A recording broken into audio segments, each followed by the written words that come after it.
এগুলো না আমার উপরে আপনারা একটা বাড়তি প্রেশার অ্যাড করছেন এবং আমাকে কিছু কিছু ভক্তের রোশনালে পড়ার উপায় বের করে দিচ্ছেন। তবে আপনি যে লাইনটা বললেন যে কারা বলছেন এটা পার্টিকুলারলি, নারী দর্শকরা বলছেন। শুনুন, আমি লাইফে আমার মায়ের কথা শুনেছি, আমার বউয়ের কথা শুনেছি, আমি ঠকিনি। সো নারী দর্শক যদি কিছু বলে ওটা মেনে নেওয়া ভালো। I am very much grateful. আসলে সত্যি কথা হচ্ছে কেউ কখনো পৃথিবীতে কারো জায়গা নিতে পারে না, এবং আমরা কেউ কারো জায়গা নেওয়ার জন্য তাহলে একটা জাস্ট রিপ্লেসমেন্ট ক্রিয়েট হবে। যার সাথে তুলনা দিচ্ছেন, he is an industry in himself. তো উনি এত বছর কাজ করেছেন এবং এত ভালো কাজ করেছেন, আমাদেরকে প্রতি বছর এত অসাধারণ ছবি উপহার দিয়েছেন। এটা তুলনা আসাটাও আমার জন্য অনেক বড় একটা প্রাপ্তি। তবে প্লিজ এই তুলনাগুলো কেউ করবেন না। This is my humble request to you.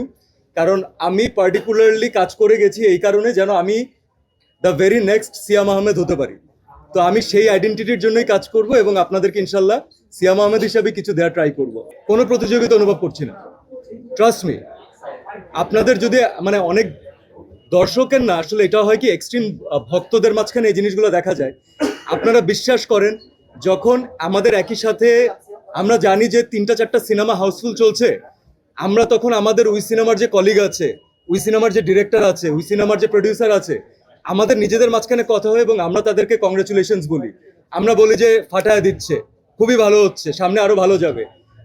এবং এটা ভাইস ভার্সা। অন্য একজন ডিরেক্টর আর্টিস্ট যখন দেখেন আমাদের সিনেমা হাউসফুল যাচ্ছে, গতকালকে থেকে আমরা কতগুলো ফোন কল পেয়েছি, রাইট? তো এই যে আমরা যখন আমরা খেলতে যাই তখন আমরা মাঠে সবাই একসাথে খেলি, কিন্তু তখন কিন্তু কে জিতলো কে হারলো এইসব জিনিস থাকে না। তো this is a beautiful place. Maximum মানুষজন আমরা একসাথে কাজ করে বড় হয়েছি। সোহেল ভাই এখানে আমাদের সাথে জয়েন করেছে, সোহেল ভাইয়ের সাথে আমরা সেই নাটক থেকে কাজ করেছি, ওটিটি থেকে কাজ করেছি। এইসব না, এগুলো শুধুমাত্র ভক্তদের মাঝখানে একটা গ্যাপ ক্রিয়েট করা, আর কিচ্ছু না। আমরা প্রত্যেকের সাকসেসে গর্ববোধ করি। কারণ খেয়াল করে দেখবেন যে লাস্ট ইয়ারে তখন একটা বরবাদ হয়েছিল, তখন আমার জঙ্গলি রিলিজ পেয়েছে। তো লাস্ট ইয়ারে একটা বরবাদ সাকসেসফুল হয়েছে দেখে এবছর আমি রাক্ষস করতে পারছি। আলহামদুলিল্লাহ এবছর রাক্ষস সাকসেসফুল হচ্ছে, ইনশাল্লাহ নেক্সট ইয়ার অন্য কিছু হবে, আরো বড় কিছু হবে, right? So this is a plus for the industry and we should all celebrate it together. আচ্ছা, না, আমি ফ্যাক্ট বলি, আমি গতকালকে প্রথম সিনেমা হলে দর্শকদের রিয়াকশন দেখেছি। যখন সিনেমাটা শেষ হয়েছে আমরা তাদের সাথে ব্রিফ 2-3 মিনিটের জন্য দেখা করতে পেরেছিলাম।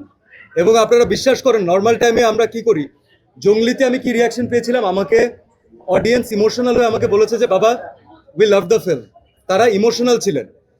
গতকালকে প্রথমবার অডিয়েন্স আমাকে জড়িয়ে ধরে অথবা আমাকে সামনে নিয়ে আমাকে বলছে যে ভাই খায়া দিছেন।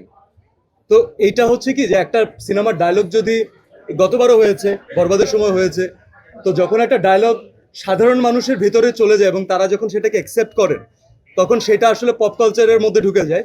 তো এই খায়া দিতেছি এই পুরো ব্যাপারটা অডিয়েন্স আমাকে বলেছে।